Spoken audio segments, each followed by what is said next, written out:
Hello, everyone, and welcome. You are watching Eagle News America. I'm Michael Hudson, coming to you from Seattle, Washington. It is December 22nd, 2020, and tonight we have updates from several of our correspondents from across North America. We'd like to introduce to you all of them. First, we have Thomas Likeness in Edmonton, Alberta. It's through the looking glass and down the rabbit hole. A court challenge in Alberta hears that the public health restrictions, they hear an alternative version of the facts. We also have Eliza Gonzalez-Melekmont in Washington, D.C. The District of Columbia's child care sector will receive an additional $2.8 million in grants early next year. Also joining us tonight is Ace Ramirez in Gaithersburg, reporting about Maryland to receive more than 100,000 doses of the Moderna COVID-19 vaccine this week. We also have EJ Gonzalez in Alexandria, Virginia. Virginia removes Confederate statue in the U.S. Capitol and increases alcohol checkpoints for the upcoming holidays. We also have Carlo Valdez in Union Township, New Jersey, who's reporting about Governor Murphy announcing a historic $250 million investment in an offshore wind manufacturing facility in New Jersey.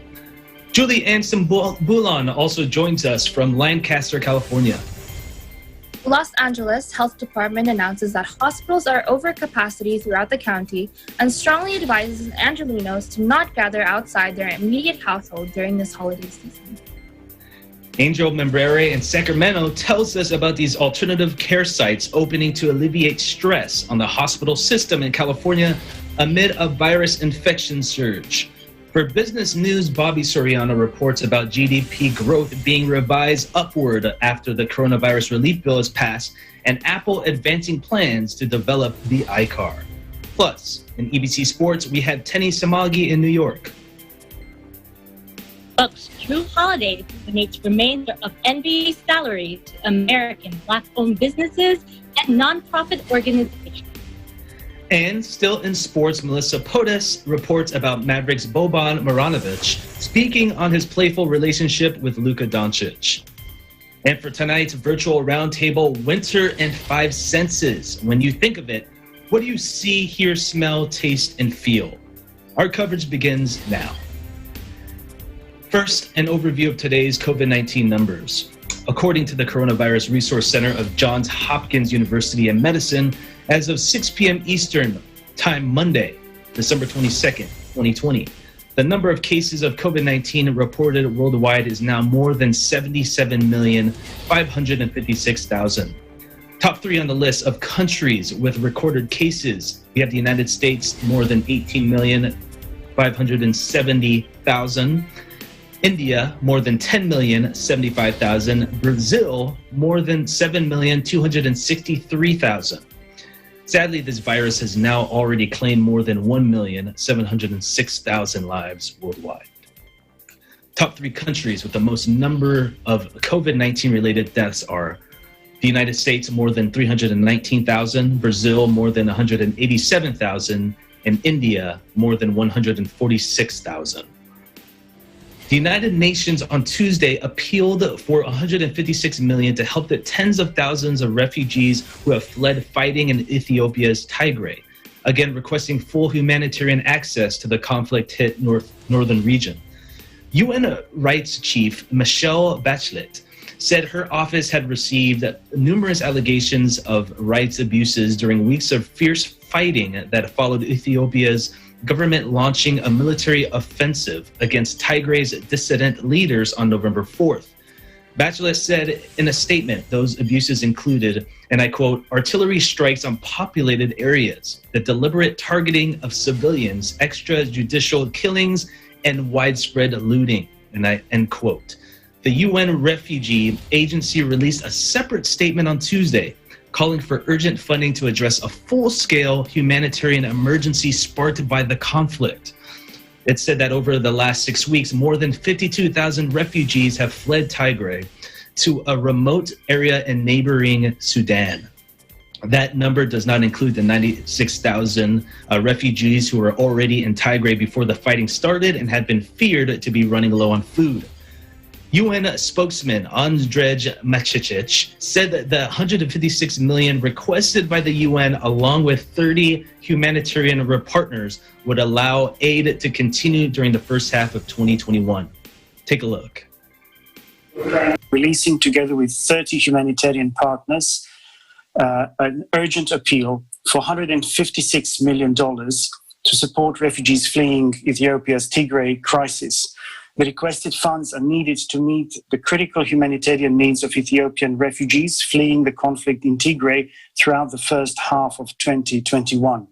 This appeal will also strengthen preparedness to receive refugees in other countries in the region in case of further refugee movements. The critical activities include registration, documentation, ensuring the civilian character of asylum, decongesting of the border site areas, transferring refugees to the new settlements, provision of food, health and education services, support for groups with specific needs, particularly for women and girls at risk, unaccompanied minors, the disabled and the elderly. Currently, many refugees remain in overcrowded conditions without proper facilities, and there continues to be a shortage of medicine and other supplies.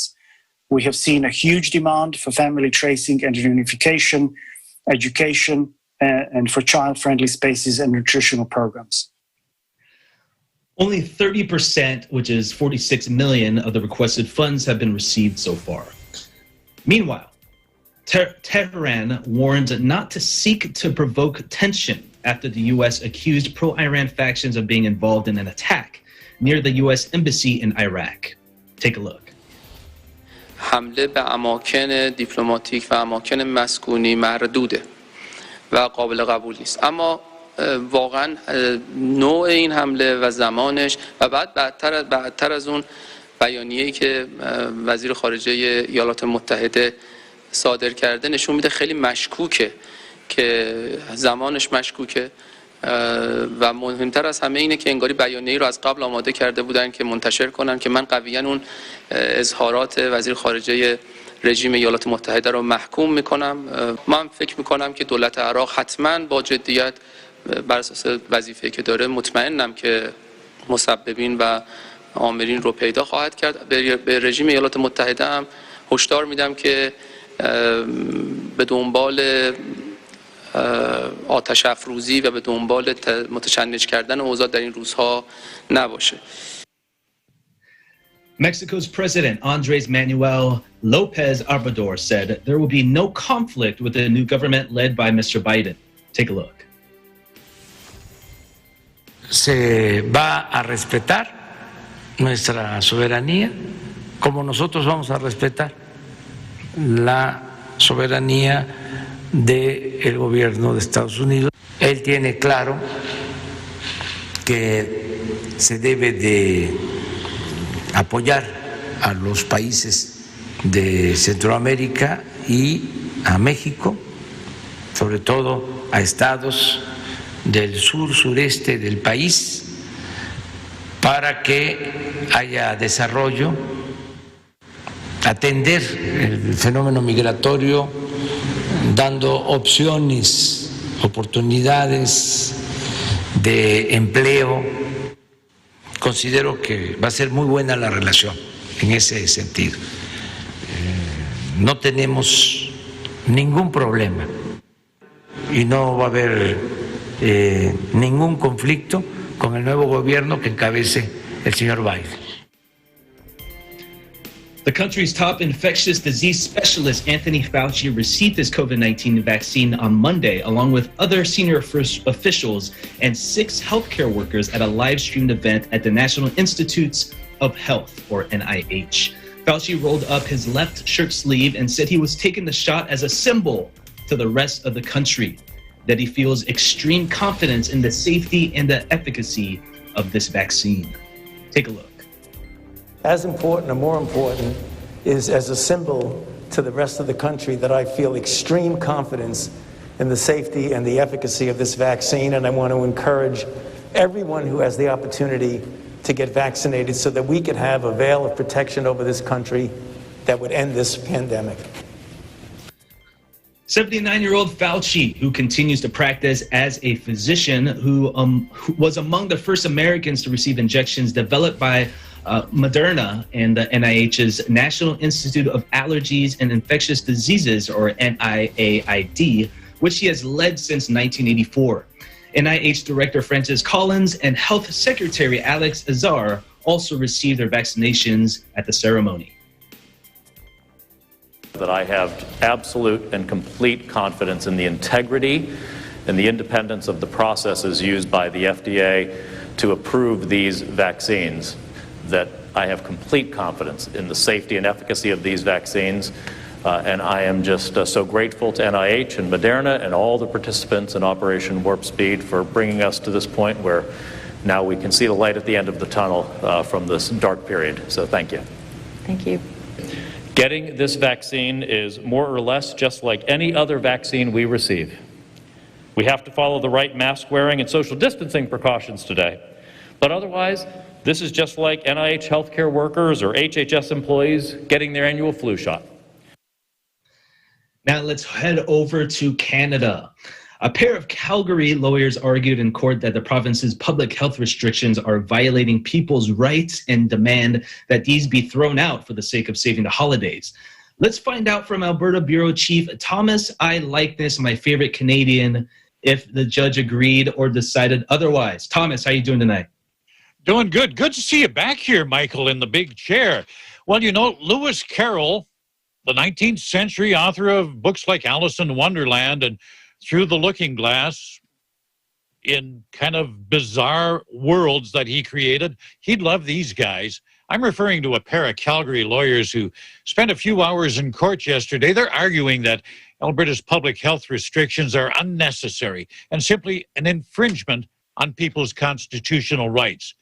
Jeff Rath and James Kitchen are seeking an injunction against the rules, which, among other things, ban all private gatherings. Now, they're actually representing two Calgary churches and the owner of a gymnasium who wants the restrictions thrown out. The lawyers told a judge they want to save the holidays. Rath says the whole pandemic has been blown out of proportion. He argues this isn't polio, it's not smallpox, it's not the Spanish flu. Kitchen added that few healthy people have died from the COVID-19 virus. Most of the deaths are people die with it, not of it. The pair claim there's no proof that Canada's in the midst of a health pandemic, and they went on to rail against mandatory mask laws and business closures. Kitchen summed it all up by saying, if the restrictions remain in place over the holidays, Albertans will suffer irreparable harm. A government lawyer countered, saying the government has the authority to impose restrictions to keep the public safe. The judge not buying any of the arguments from the plaintiffs, she dismissed the application, saying, given the risks associated with the spread of the virus, it's in the public interest to keep those restrictions. Well, today at a news conference, Alberta Premier Jason Kenney offered this response to those who say his government is overreacting. No, Alberta's response is designed to prevent an overwhelming of the healthcare system, which would force widespread cancellations of surgeries, which would itself have massive effects on people's health unrelated to COVID. This is not a theory. This is not a model. This is not a political preference. It is a simple, hard, numerical reality of the pressure on the healthcare system, which, without these kinds of difficult restrictions and measures, would, within a matter of weeks, undoubtedly overwhelm Alberta's healthcare system. So again, the government is hoping that people will follow the rules to prevent another surge in cases like the ones that have followed previous holiday weekends. In the meantime, I wish you all good health. Remember to take care of others, take care of yourselves. Stay home, stay safe, and stay tuned to Eagle News for accurate and balanced coverage of the COVID-19 pandemic and other current affairs. In Edmonton, Canada, Thomas I. Likeness, Eagle News. We live in interesting times. Back to you, Michael. Thanks so much, Thomas. I had a couple questions for you, my man. So the first one is, We all know this is holiday season. So is that period a little worrisome because of the potential of spreading the virus?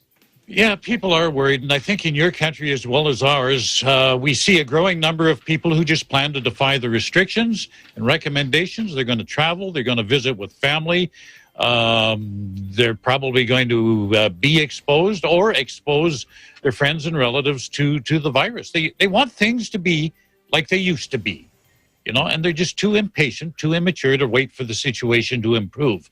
And you know, you hear these arguments were presented in court yesterday. It becomes easier to ignore the restrictions when you start buying into these kooky theories that the pandemic doesn't exist and mask mandates are simply a way for the government to train us all to be obedient. And sadly, health officials are now resigned to the fact that there is that segment of the population, the hard-headed individuals who just aren't going to follow the rules. And public health officials, and I've heard this on both sides of the border, they're worried about another surge of COVID cases in January because of the holiday socializing. Michael? Absolutely, that makes total sense. And so, I mean, what are your personal thoughts? I mean, if another surge were to happen, you know, especially after the holidays, what do you think is going to happen? I mean, I know there will be a lockdown would be imminent, but what do you see the effects on the economy and things like that? Well, large parts of our country up here are the next best thing to a lockdown. There's a little bit of business allowed to operate, but we're essentially locked down here in Alberta, in Ontario. What I'm more worried about with another surge is the effect on the healthcare system. The entire system's at the risk of collapse if these exponential increases in case numbers continue. In Ontario, hospitals in areas with high infection rates, they're clearing out the beds so they can accommodate the COVID patients. They're moving these people to areas with fewer infections. Hospitals in those regions have to take that overflow. In my province, it's musical beds. The intensive care unit at Edmonton's Children's Hospital now houses adult patients. The kids have been moved to a cardiac ICU.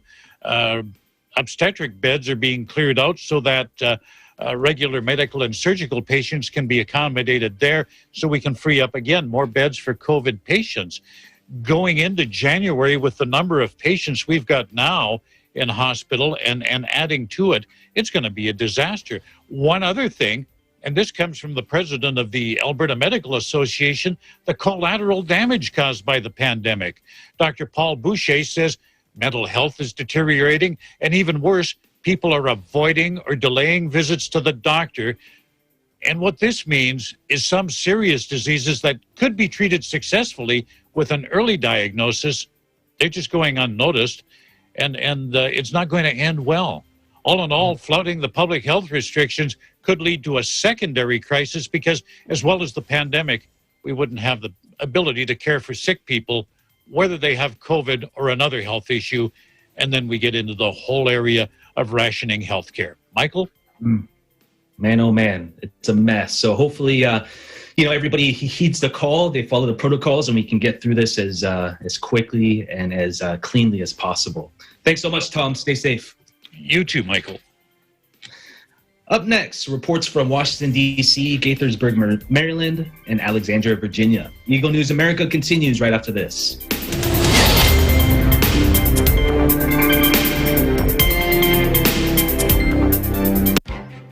Events happen around us all the time, in our community, in our country, around the world.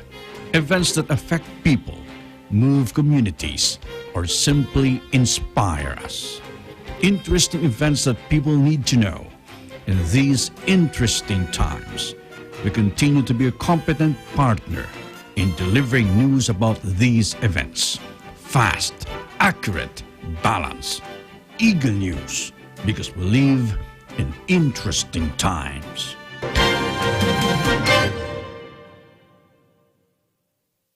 Innovation, digital disruption, globalization.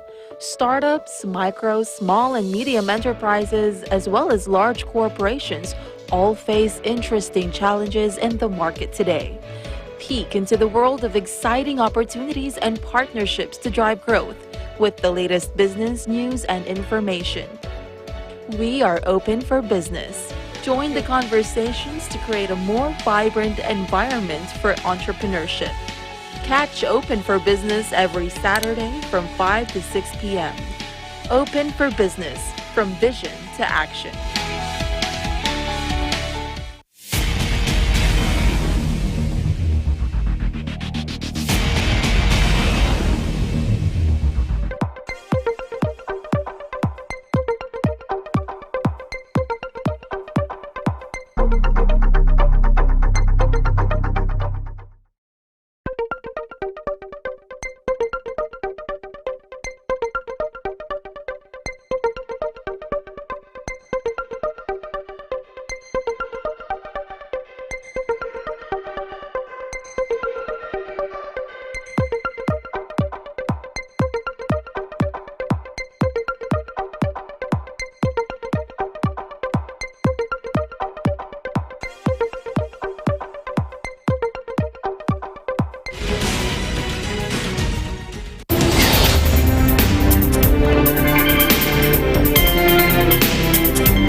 You're watching Eagle News America. I'm Michael Hudson in the Emerald City of Seattle, Washington. Good news for the childcare sector in the District of Columbia. Our very own Eagle News correspondent, Eliza Gonzalez-Malakma, is standing by to tell us nearly $3 million in grants will be available early next year. Good evening, Eliza. Good Tuesday evening to you, Mike, and a great Wednesday morning to our Philippine viewers. You said it right, Michael. The district's child care providers are to receive an additional $2.8 million in emergency grants to support and help them stay in business through the public health emergency due to the COVID-19 pandemic. The district will also implement a new public health emergency subsidy rate that will increase the daily per child payment rate for open subsidized child care providers. DC Mayor Muriel Bowser said protecting the district's supply of high-quality care is essential for children, for families, and the local economy. And like other business sectors, Mike, child care providers have been negatively impacted by the pandemic. That's why these increased financial supports, according to the mayor, will help the district maintain progress toward building and expanding access to affordable, quality child care options for families. The Office of the State Superintendent of Education and the Low Income Investment Fund are working on the $2.8 million in emergency grants to make available to both subsidy and non-subsidy child care providers early next year. Child care providers serving children and families with low incomes as well as underserved neighborhoods will be prioritized upon distribution of the emergency grant funds. The new public health emergency subsidy rate administered by OSSE will go into effect in January 2021 and is authorized for the duration of the public health emergency and will be updated every 3 months as public health conditions evolve. Now, Mike, all current subsidized payment rates will be increased by the same percentage. The initial rate increase will be released by OSSE in early January and will retroactively apply to payments for December child care services, which are distributed in January. Now, for information about child care providers throughout the district with updated guidance, financial resources, and technical assistance, go to osse.dc.gov. Additional information on the emergency grants, including how to apply, will be shared with child care providers in January 2021. Now, Michael, for tonight's weather update, it's 43 degrees Fahrenheit or 6 degrees Celsius here in the nation's capital. In Washington, Eliza Gonzalez-Malakma at Eagle News. We live in interesting times. Back to you, Mike.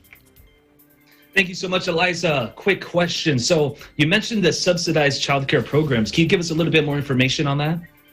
Okay, Michael, according to osse.dc.gov, the subsidized child care program or child care voucher, it's more commonly known as child care voucher. It helps qualified families who meet income eligibility requirements. Now, the child care subsidy is based on an assessment of need, income, and family size. Now, in addition to income eligible families where one or more adult is working, child care assistance may also be available for Number 1, families who receive temporary assistance for needy families, or the TANF benefits, and participate in education and training in accordance with their individual responsibility plans. 2, teen parents seeking a high school degree or its equivalent. And number 3, families not receiving TANF but who are pursuing additional education to improve employment opportunities and prospects. Again, for more information on how to apply, go to osse.dc.gov. Mike?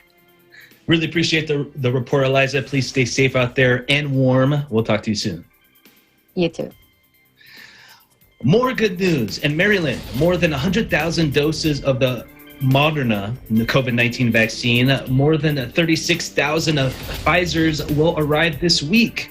And Gaithersburg Bureau Chief Ace Ramirez reports. Thank you, Mike. On Monday, Maryland Governor Larry Hogan announced that the FDA granted the authorization of the Moderna COVID-19 vaccine for emergency use.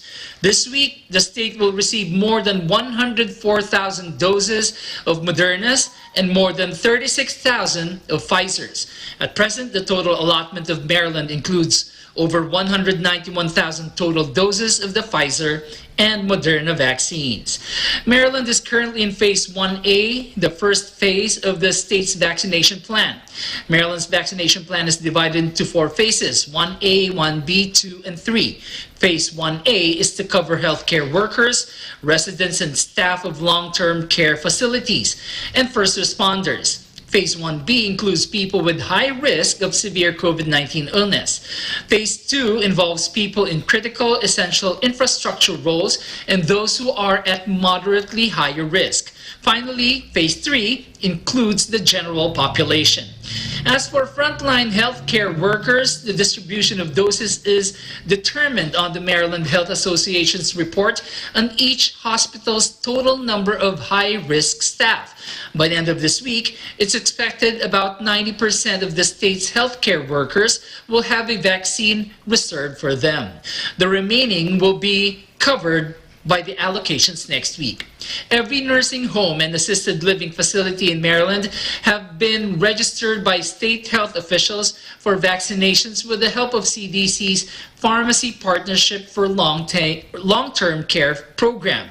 The Pfizer vaccines are to be shipped and distributed at CVS and Walgreens locations. It is anticipated for vaccination clinics to begin later this week. Each local health department in Maryland will receive an initial 100-dose shipment of the Moderna vaccine. There, they will test for proper function as well as distribute them for members of vaccination teams. The Pfizer and Moderna vaccines require 2 shots and are claimed to be highly effective, with Moderna reporting to have an efficacy rate of 94.1% and Pfizer 95%. The Moderna vaccine is intended for people 18 years and older. The Pfizer vaccine has been authorized for use on people 16 years and older. Though no serious side effects, some reported muscle and joint pain, chills, fever, headaches, and fatigue. Let's take a look at Maryland's COVID-19 data. As of today, the statewide positivity rate is 7.47%, having decreased 25% in the last 24 hours. In Gaithersburg, Maryland, Eagle News, I'm Ace Ramirez. We live in interesting times. Back to you, Mike. Thanks, Ace. Really appreciate the story. That's very exciting news. We hope that the Moderna and the Pfizer vaccines work for everyone. As you heard, there is a 95% success rate. So we'll be sure to keep you posted on that. So several stories tonight from the state of Virginia. The Robert E. Lee statue representing the state in the U.S. Capitol has been removed. Plus, just in time for the holiday season, Virginia increases its alcohol checkpoints. Eagle News correspondent EJ Gonzalez has these stories. How you doing, EJ? Hey, Mike, I'm doing well. Thanks, man. With the incidents that happened earlier this year with George Floyd, Breonna Taylor, and many others, there has been an increase of social reform movements across Virginia. Back in July of this year, there was a unanimous commission vote led by State Senator Louise Lucas to remove the Robert E. Lee statue from the U.S. Capitol, and last night, that was finally accomplished. Each state is allowed to have 2 representative statues at the National Statuary Hall collection in the U.S. Capitol, and for the last 111 years. The 2 statues that represented Virginia were U.S. First President George Washington and Robert E. Lee. Lee was a general of the Confederate, and Governor Northam says that with the removal of his statue, we should be proud as it is an important step forward for our state and for the country. Northam said, quote, "The Confederacy is a symbol of Virginia's racist and divisive history, and it is past time we tell our story with images of perseverance, diversity, and inclusion."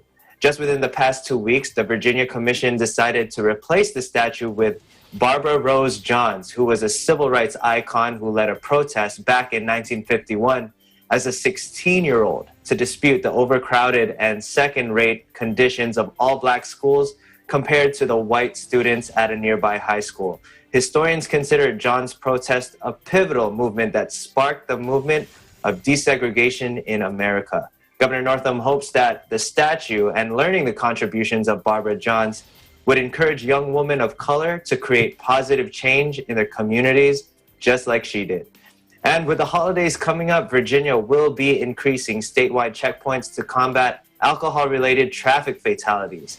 According to the Department of Motor Vehicles, there have been a total of 253 deaths caused by alcohol-impaired driving just from December 8th to December 21st. Now, that number is already higher than it was from last year, which is alarming since there has been a reduced amount of traffic resulting from the pandemic.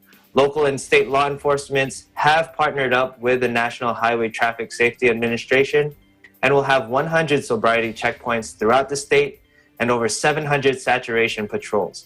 In addition to this, Virginia's Checkpoint Strike Force will be running a 30-second ad through various social media platforms, gaming sites, music and TV streams, and other platforms to remind drivers of their responsibilities of being sober while behind the wheel, especially for this upcoming holiday season. In Alexandria, Virginia, EJ Gonzalez, Eagle News. We live in interesting times. Back to you, Michael. I appreciate the report, EJ. So first question from the first story you mentioned about the Robert E. Lee statue being removed. I mean, personally, why do you think it took so long for them to remove the statue? I mean, it is part of history. I mean, if you look back at American history, this was something that was happening, racism and, battle, civil wars. So, I mean, it is part of history, but I mean, as of recently, with all that's happened this year, with the social reform movements, even it being a big thing in the NBA, a lot of people are finally taking action. And, I think a lot of the publicity and the media shining a light on, that there needs to be some progress movement, I think, is what really triggered, the commission here in Virginia and those in the government to make that decision to finally, after 111 years, let's make the call. Let's move forward from this. We know it's part of history, but it's a bad part of our history. Let's go ahead and highlight a little bit more of the positive things. So, yeah, I mean, I think with everything that's happened this year, I think that's really the tipping stone of making this move. Definitely. So do you have any plans coming up for the holiday? And if so, I mean, what are you looking forward to the most with being off of work and stuff? Yeah, I mean, being off of work, I feel like it's been crazy busy this year because everybody's starting to work from home. And I've always worked from home, but it just seemed like it was getting busier and busier. But, with the amount of positive cases rising everywhere, it's really hard to be going out. So for me, taking a break and staying at home is fine because the best time of the year is back, NBA season, baby. So to me, this is the best time of the year. We can look forward to, the evenings and watch some basketball on TV. And, the NBA opener was tonight. Kevin Durant and Brooklyn is looking amazing. Like, he hasn't missed a step. So I just want to remind our viewers, me and Mike, we want you guys to tune into EBC Sports International, where we discuss the big events in the sports throughout the week. We'll be definitely talking about, tonight's games with Kevin Durant and Steph Curry being back on the floor and many others. So be sure to tune in, right, Mike? Yeah, don't forget the Seahawks beating the Washington football team last Sunday. I had to mention that. Yeah, had to insert that one. Huh? Definitely tune in for that, guys. All right, thanks, EJ. We'll talk to you soon. Thanks, Mike. All right, still to come, our correspondents will bring you stories from Union Township, New Jersey, Lancaster, and Sacramento, California. This is Eagle News America.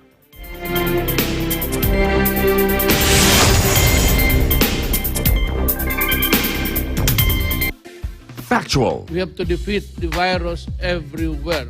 Timely information. Balanced, not only in the country, but also abroad. I'm certain of one thing. Interviews that people need to know. Watch Aguila Pilipinas, a 1-hour newscast of reports coming from regional hubs in Luzon, Visayas, and Mindanao. Know the important updates in Asia in ASEAN in Focus.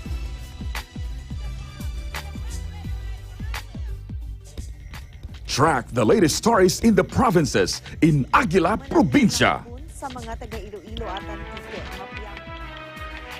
Tune into Mata ng Aguila, the evening primetime news program of Net25. Balanced and objective, Mata ng Aguila covers national and international issues, tackles news on business, health, science and technology, entertainment, sports and human interest features, and current events. And Eagle News International delivers the latest global reports, impartial, accessible, and up-to-date. It brings to fore EBC's rich international scope and access to valuable information streams. Well, thank you to explain our health outdoor. Catch these programs on Net25. You can also watch our news programs through eaglenews.ph and Eagle News Facebook page and YouTube channel.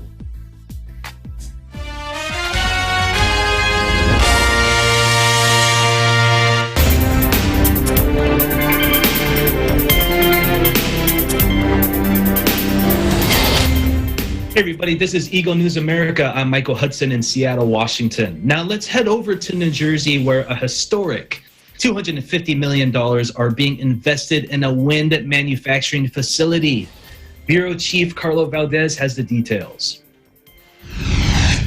Thanks, Mike. Governor Murphy announced on Tuesday a total of $250 million investment into a state-of-the-art manufacturing facility to build wind turbine components. This manufacturing facility, located at the Paulsboro Marine Terminal in Gloucester County, will build steel components, also known as monopiles, which will serve the entire United States offshore wind industry. Construction on the facility is to begin on January 2021, with the production starting in 2023. Here's more of what Governor Murphy had to say. We're all here and proud to unveil what will be a total $250 million investment in the Paulsboro Marine Terminal, led by Ørsted and EEW. This spot upon which we are standing will soon be the site of a state-of-the-art factory, which will turn out steel components not just for the offshore wind farms to come off of our own coast, but for the offshore wind industry nationwide. What we are inaugurating here is an investment in offshore industry manufacturing that will benefit the entire nation, while ultimately creating more than 500 good-paying and, Danny, overwhelmingly union jobs right here in Paulsboro. Simply put, this is the largest investment in offshore wind manufacturing in the United States to date.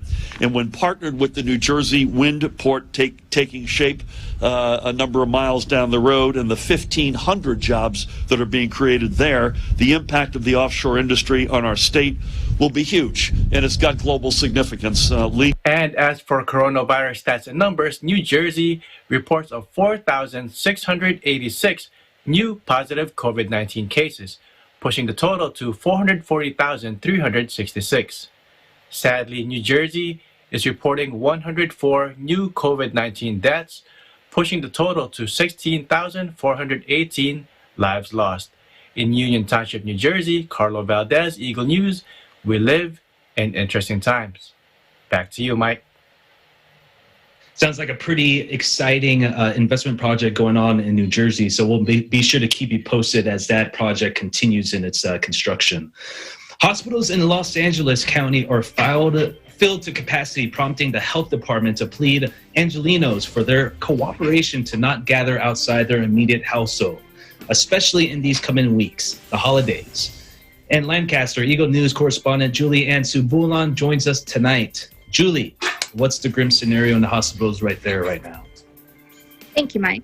The Los Angeles Health Department announces that hospitals are over capacity throughout the county, strongly advising Angelenos to not gather outside their immediate household during this holiday season. Los Angeles Mayor Eric Garcetti tweets today, quote, "We need everyone to remember, any activities outside our homes are more dangerous than they were a month ago. 1 in every 80 people in LA County are infected with COVID-19. Los Angeles County has again reached a new high record in COVID-19 hospitalizations yesterday, with 5,709 hospitalized. 21% of these hospitalized are currently in the intensive care unit. According to public health officials, the county is experiencing great increases in the COVID-19 numbers, over 650% increase in the average daily number of people hospitalized due to the coronavirus in about a 6-week period since November 9. Average daily deaths have also increased 7-fold, from 12 average deaths each day to 84 average deaths each day. Increases in positive COVID-19 cases also increased by 862%. In the last 3 weeks alone, the county has seen almost triple the daily average number of positive cases from 4,000 per day to over 14,000 per day. Barbara Ferrer, LA Public Health Director, states, quote, "The only path forward right now that has a chance at stopping the surge is to stay at home as much as possible and to enjoy the holidays with just our immediate household. This means no extended in-person family gatherings. The risks of doing so are just too dangerous. Another spike in cases from the winter holidays will be disastrous for our hospital system and ultimately will mean many more people will simply not be with us in 2021. In Lancaster, California, Julianne Smbulan, Eagle News. We live in interesting times. Back to you, Mike. Thanks, Julie. Really appreciate it. So, you just reported that, a lot of the hospitals are over capacity right now. So what does that mean for the other people that need the services? So, Mike, it means that Angelenos need to seriously comply with all the safety precautionary measures from public health officials. ICU bed capacity is at 0% as reported yesterday, which is beginning to put a great strain on our frontline health workers and the quality of medical care here in Los Angeles. The county is also seeing an increase in cases amongst our healthcare workers. Public health officials have reported that 2,191 of them tested positive for the virus just last week. In the last 21 days, over 5,500 have tested positive. Wow. So what are, I know that California, they kind of have a lot of restrictions right now. So what are some of the things that you miss doing right now due to the restrictions? Some of the things, the main thing I really do miss doing is really just hanging out with friends and being able to do leisurely things such as watch a movie or go to the store without a mask. Yeah. Yeah, me too. I'm right there with you. Well, hopefully all that will come back soon. So really hope you stay safe out there, Julie, and we'll talk to you soon. Thank you. You too. Appreciate it. In related news, hospitals in Sacramento, California are overwhelmed as well with record high numbers of COVID-19 infections. Let's see how the state is responding to alleviate the situation.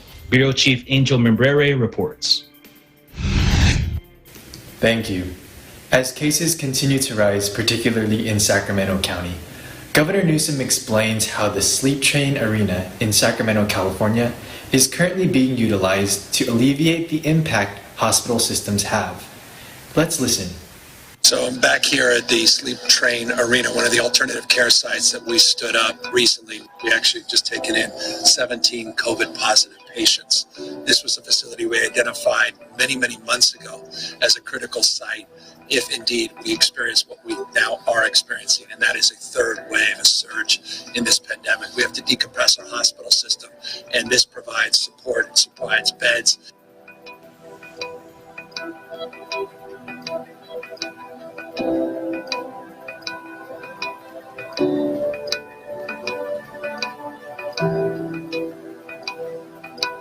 for patients that are also complicated, but they're younger. They can desaturate quickly, meaning that they are fine on certain liters, and then all of a sudden they're not fine, and then that's when we have to send back. Now, because of the increase of patients needing care, there is also a need for more staff, specifically doctors and nurses. Governor Newsom explains how Health Corps is a continued partner of this endeavor to get more staff. He explains more. If we get more staff, we can expand to the rest of the practice arena and to the 66, but right now we just don't have the staff. We have now 60 nurses and doctors in rotation. The biggest limitation to making this facility fully operational is staff. At the end of the day, the biggest challenge we face in this state is enough staffing to meet the needs as it relates to this surge. So hats off to the incredible nurses and doctors that are here today. 14 hours a day, 7 days a week. And by the way, 14 hours a day, 7 days a week, no exaggeration. Remarkably talented group of people.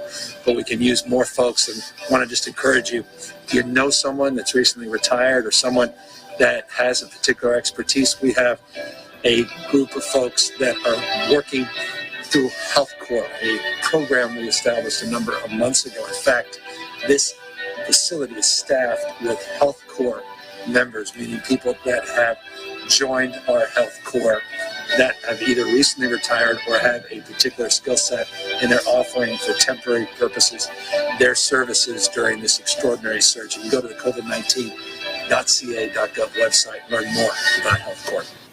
In Sacramento, California, Angel Mambreri, Eagle News, we live in interesting times. Thank you so much for the report, Angel. Up next, business news and EBC sports, and our virtual roundtable discussion about what is winter in your five senses. You're watching Eagle News America. We'll be right back.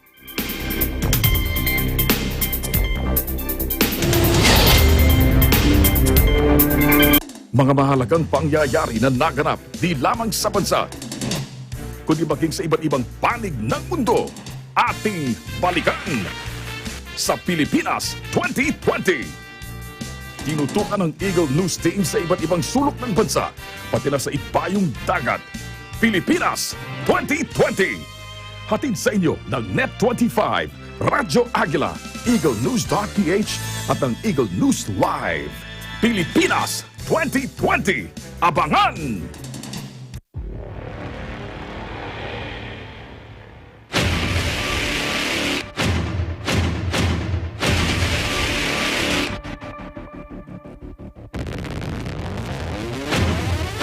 Ang nahirapan naman kaming apat dito dahil syempre pinakita nyo sa amin ang mga performances ninyo na napakagaling. The overall performance nyo para sa akin was excellent. Ang galing ng kinanta nyo medley. Talagang blending. You know, the three of you, lahat kayo, ang gagaling nyo in your own way. So congratulations, it was good performances.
GDP growth projections for next year have been revised after the coronavirus relief bill has been passed. Plus, Apple is advancing its plans for the iCar.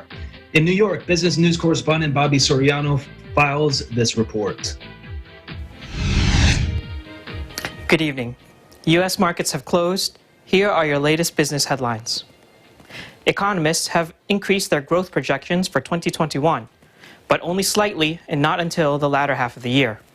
This was in response to the coronavirus relief bill passed by Congress late last night that included aid to households, the unemployed, and small businesses. U.S. GDP growth has been revised to 5.5%, up from 5% for the year, according to research from Capital Economics, while another research firm, Oxford Economics, announced projections of 4.5%, up from a previously projected 3.5% GDP growth. However, this growth is not expected until the latter half of 2021, as families continue to place what little aid they are receiving into savings accounts in hopes of weathering out the pandemic storm. However, once restrictions on indoor dining, tourism, and air travel begin to lessen, analysts believe pent-up consumer demand from the last 9 months will result in a stronger and longer-lasting economic recovery. You've heard about the iPhone, the iPad, and the iWatch, but would you be interested in the iCar? An exclusive report by Reuters yesterday turned heads when it announced that Apple is developing proprietary battery technology that it plans to use to develop a self-driving car by 2024.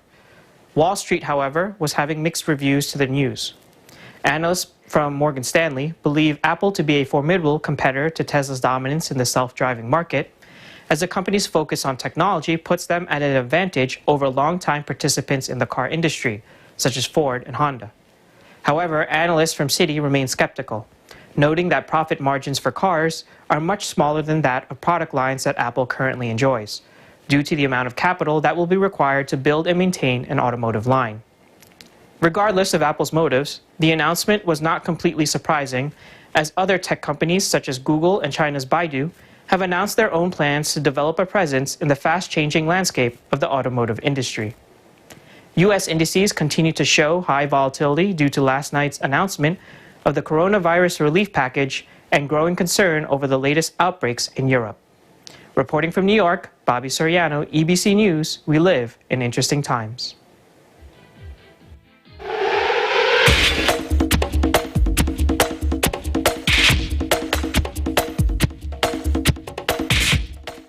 Milwaukee Bucks guard Jrue Holiday and his wife, former U.S. women's soccer star Lauren Holiday, are doing something very inspiring.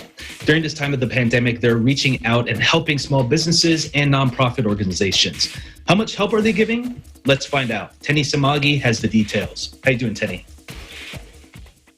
Hi, Mike. Thanks. One of the league's selfless players, Jrue Holiday, and his wife, former soccer superstar Lauren Holiday, decided to donate the remainder of his NBA salary to Black-owned businesses and nonprofit organizations in multiple cities across America. We'll learn more on the generosity of the veteran guard and his superstar wife. Really just to touch people. We know that it's a hard time for a lot of people right now, and we just feel like we're blessed enough to be able to contribute and help out. So just to give back to the community and be the best that we can. You can help somebody, and it could be in the smallest way, but it can be a helping hand or whatever it is. Sometimes it could just be a call. But I think for me and my wife at this point, we feel like putting our money where our mouth is going to help out a lot. I think a lot of the times it can get pretty scary to kind of give away money. Sometimes you don't know who you're giving money to, and sometimes you want to but don't know how to go about it. But again, I've been in the league for a while and met a lot of people, a lot of cool people. So, and again, a lot of people, a lot of businesses that I've loved, and it's become like family. So I feel like being able to support them, be able to help them, that does carry over into my faith, because that's what my faith is about. It's about helping the person next to you. The Holidays needed to make a lasting impact and did extensive research on Google to help communities during this time of need. In New York, Tenny Samaki, Eagle News, we live in interesting times. Thanks, Tenny. So do you think acts like this are going to inspire other athletes to do, generous acts like this with their salaries as well? Mike, you and I know this because we're diehard sports fans, and one of the prerequisites of a great athlete is giving back to their communities. We see it in the holidays. We see it from the kid from Akron, LeBron James, recently is developing a community hub for families in Akron to receive job training, financial planning, and recently Norman Powell donated money to his hometown, San Diego. And your boy, Russell Wilson, and his beautiful wife, Ciara, they donated 1 million meals to the local food bank in Seattle. So yes, these athletes, unlike maybe politicians and entertainers, they really do good to those who need it. Absolutely. Well, thank you so much for the inspiring story, Tenny. Stay safe out there. We'll talk to you soon. Thank you, Mike.